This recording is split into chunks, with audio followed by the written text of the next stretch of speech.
of all, we're going to take it seriously. Yeah, you're suffering and adrift, and you have your reasons.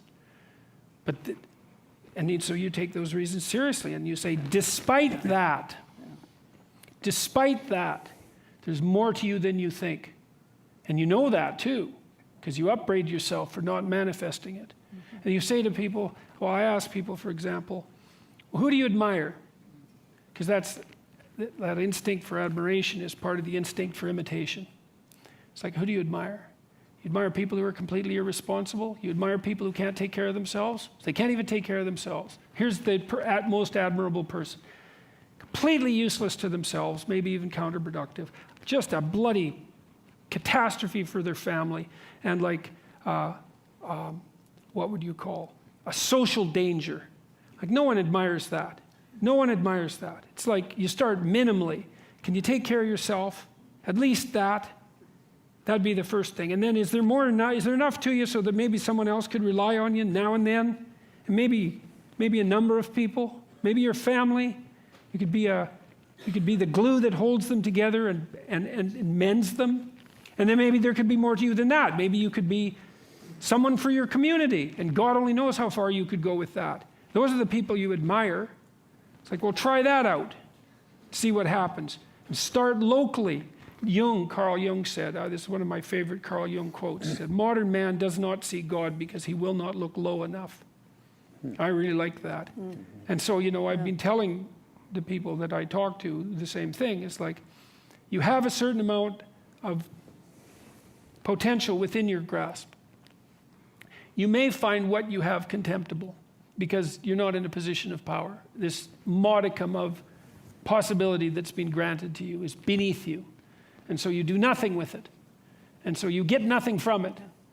You take that seriously. You do the small things you can, the humble things that you can to put yourself together in those tiny, embarrassing ways that are real. And if you do that enough, you'll fortify yourself. And that will work. And one of the things that's been unbelievably heartening to me,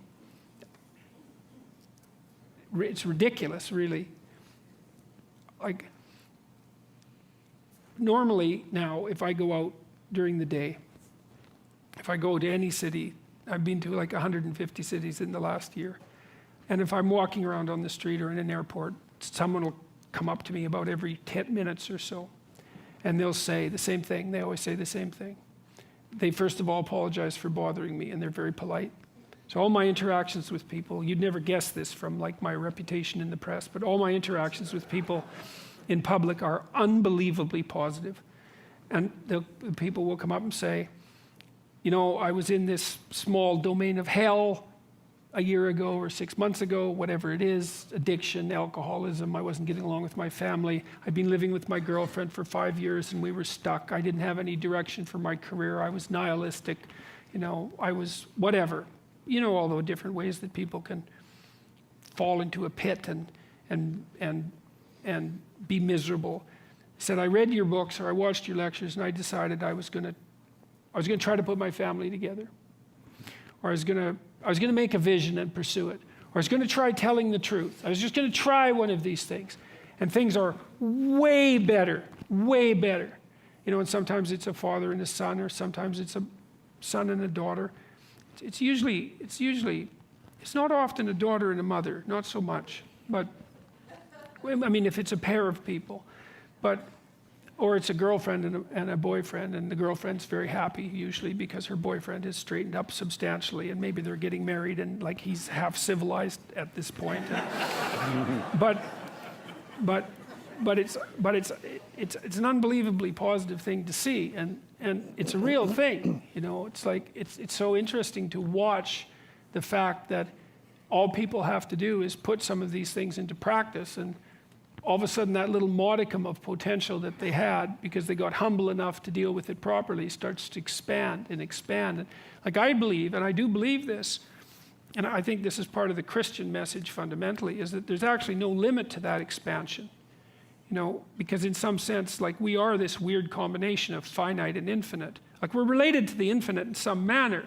obviously, because the infinite exists, and here we are, and so we're related to it in some manner, and I don't know what manner that is, but I don't know what the limits are. It's like if you were the best person you could be, truly, if you decided to live by truth and to aim at the good, and you really did that, you put your whole heart and soul into it, that's what you were staking your life on, because you're staking your life on something. Who the hell could you be? And no one knows, You know perfectly well you could be far more than you are. And you don't know what the upper limit of that is. And we certainly don't know what the upper limit would be if there were lots of people doing that. God only knows what problems we could solve. There's lots of suffering and misery in the world. Plenty. And it's no wonder that people get bitter.